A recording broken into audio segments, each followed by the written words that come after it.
Silakan klik tombol subscribe dan aktifkan notifikasi pada tombol lonceng supaya tidak tertinggal video seputar misteri dan pembahasan menarik lainnya, dan klik tombol like juga jika sahabat menyukai video ini. Saya Rudi dari Bandung. Harus mulai dari mana, Kang, cara untuk menghilangkan trauma yang menempel di memori yang terkadang muncul mengganggu pikiran? Nah, traumanya apa dulu? Karena tiap trauma itu beda-beda. Penanganannya beda-beda. Misalnya trauma dari ketinggian, misalnya gitu kan. Bisa trauma ketinggian terus akhirnya jadi fobia. Oke. Kita harus sering-sering di tempat tinggi dan lihat ke bawah. Hadapi. Oke, hadapi, Kang. Hadapi. Karena trauma itu harus dilawan dengan menghadapi yang mentraumakannya itu. Oh, jadi harus melakukan yang ditakutinya gitu ya? Iya. Takut ketinggian, harus naik ke ketinggian. Naik ketinggian aja, lihat ke bawah, sering-sering nyur gitu. Saya punya temen, nggak tahu gimana lah masa kecilnya, takut sama binatang. Taruhlah ada ya salah satunya yang takut kodok gitu. Nah itu gimana kan? Nah, biar tidak takut kodok. Kodoknya dia harus selalu berhadapan dengan kodok itu. Menghadapi ketakutan, karena ketakutan itu permainan pikiran. Trauma juga permainan pikiran. Oke. Yang namanya trauma itu semuanya itu adalah permainan-permainan pikiran semuanya itu. Dan itu sesuai dengan selera masing-masing. Jadi misalnya kita trauma lewat sana katanya. Karena pernah didatengin pocong misalnya gitu. Oke. Nah jangan, kalau misalnya mau melawan itu ya lewat situ lagi. Setelah dibekali, setelah dibekali tahanan geledek misalnya. Oke, siap. Nggak akan datang. Ya makanya kita menghadapi ketraumaan itu harus dengan persiapan. Jadi jangan hanya polos saja ya.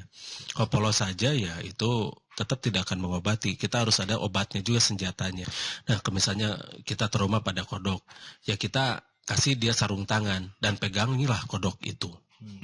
Jadi proses kan karet, iya. Atau bertahap mungkin liatin gambar kodok dulu, video kodok atau gimana gitu bisa membantu dulu kan. Barangkali masih takut banget kalau ngelihat aslinya. Oh iya, kalau mau cepat mah langsung aja. Oh, kalau mau cepat ya gitu. kelamaan nanti. Oh iya. Soalnya kalau orang yang trauma ayam belum tentu dia terganggu ngelihat kamera foto ayam dan sebagainya ya.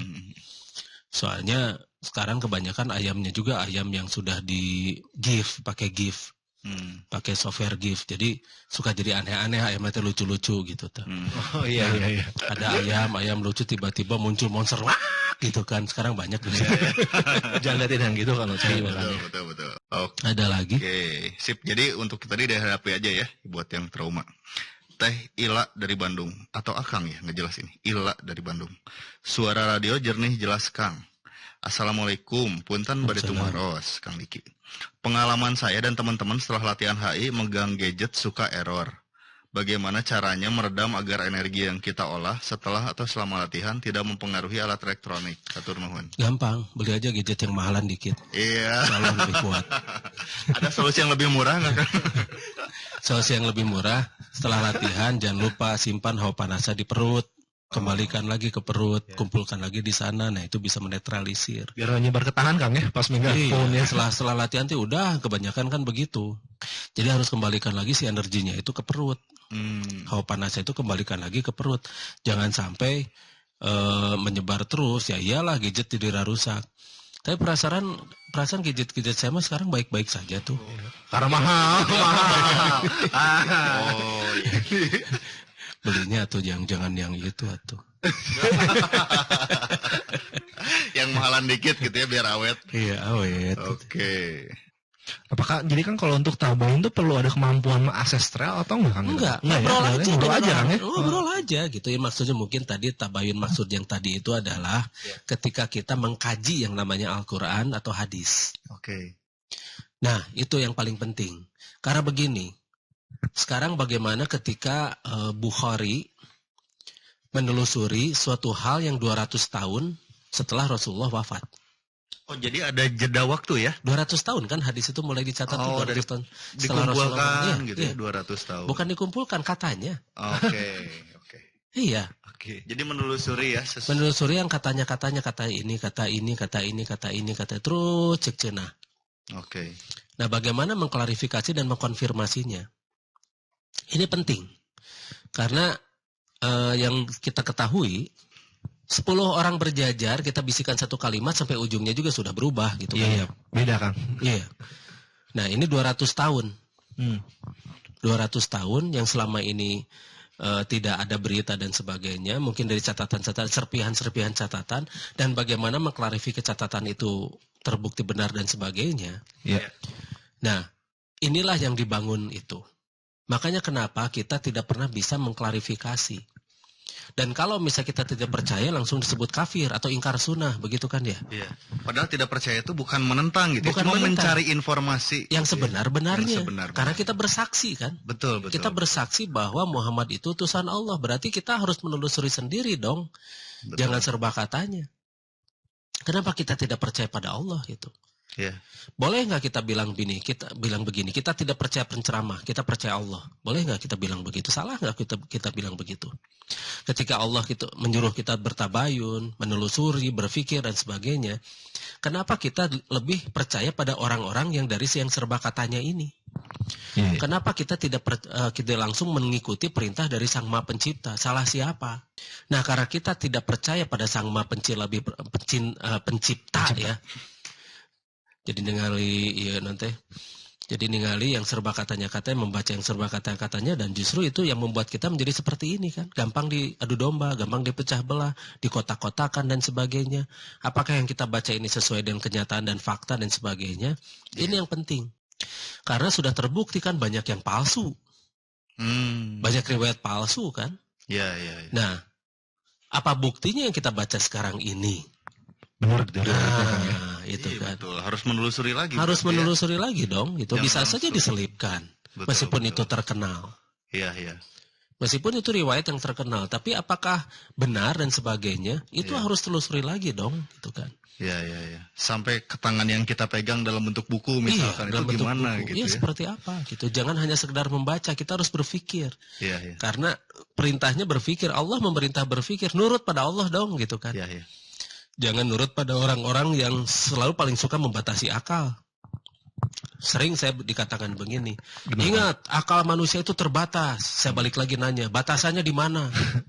Batasan menurut saya berbeda ya. Iya, batasan akal Anda dengan akal saya berbeda. Buktinya saya bisa bikin ini dan itu, Anda enggak, gitu kan? Tersinggung digituin. Iya, batasan masuk akal dan tidak masuk akal tiap orang bisa beda-beda ya. Beda, iya. Mungkin buat orang lain internet itu logis, masuk Iya. akal, wireless connection gitu ya. Iya. Menurut orang lain mau dibantuan kujin. Kok bisa ada gambar manusia di dalam layar, di dalam dan kotak sebagainya. Itu gambar apa itu? Ya coba kalau ini komputer ini munculnya itu di abad 17 misalnya. Iya. Wah, ini ada kaca gaib, kaca Sihir ini. Ada orang-orang kecil di dalamnya. Iya, padahal di dalam itu nanoteknologi dia. Bisa mengakses kemana-mana. Ada mikroprosesor, baterai. Mungkin orang belum tahu ya pada saat Belum itu. tahu, bisa bawa ke sana. Ya satu contoh lah. Ini di dinas ada kuburan ini apa yang digali dari dinasti Ming. Oke. Ada jam tangan yang bertulisan Swiss yang sudah Jadi itu kan abad 16, tapi ada jam tangan yang tulisannya Swiss. Ya. Pasti mereka menyangka ini apa gitu loh. Nah terus ada busi. Busi itu spark plug yang sekarang dipakai itu kan mobil, motor Iya, busi. kebakaran ya. Yang ditemukannya itu di dalam batu bara.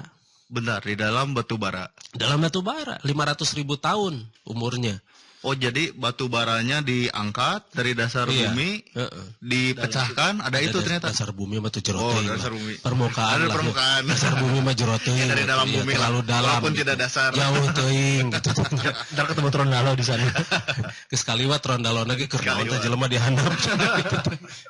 Geus kaliwat Iya, gitu iya. rondalona. Ya, jadi di dalam batu bara seperti itu ternyata terselip ada busi. Ada spark plug, ada busi. Oh. Busi, dan itu sama persis dengan busi yang ada sekarang. Nah, terus ada lagi yang namanya ini lonceng. Gente itu Bali yang umurnya sudah 300 juta tahun ditemukan di sana di di Amerika, di sana Colorado. Banyaklah hal-hal itu, hal-hal yang sebetulnya menurut kita tidak masuk akal tapi faktanya ada gitu loh. Iya, tidak masuk akal berarti, dan primitif itu sejauh mana kita mau memperhatikan, Kang ya? Iya. Oke. Nah, banyaklah. Minum dulu, kopinya enak soalnya. Asik. Jadi Lebih pita. kapita. Tuh, kopi. Oh iya. Siap. Kopi. Terus Kang tadi juga Kang yang Kang Ari juga nanya yang binaural beats bisa akselerasi nggak tuh Kang? Binaural beat itu untuk relaksasi sebetulnya. bisa, Kang. Untuk relaksasi. Itu membantu untuk relaksasi. Bagaimana bisa rileks kalau misalnya otak kita masih stres, masih mencari sesuatu. Kalau rileks itu jangan mencari sesuatu. Oke. Totalkan saja, itu tidak perlu binaural, tidak perlu yang namanya gelombang yang lain, begitu itu nggak perlu. Ya. Rilekskan saja, jangan kita ada beban apapun gitu. Biarkan tubuh kita menjadi receiver. Ya. Silakan klik tombol subscribe dan aktifkan notifikasi pada tombol lonceng supaya tidak tertinggal video seputar misteri dan pembahasan menarik lainnya, dan klik tombol like juga jika sahabat menyukai video ini.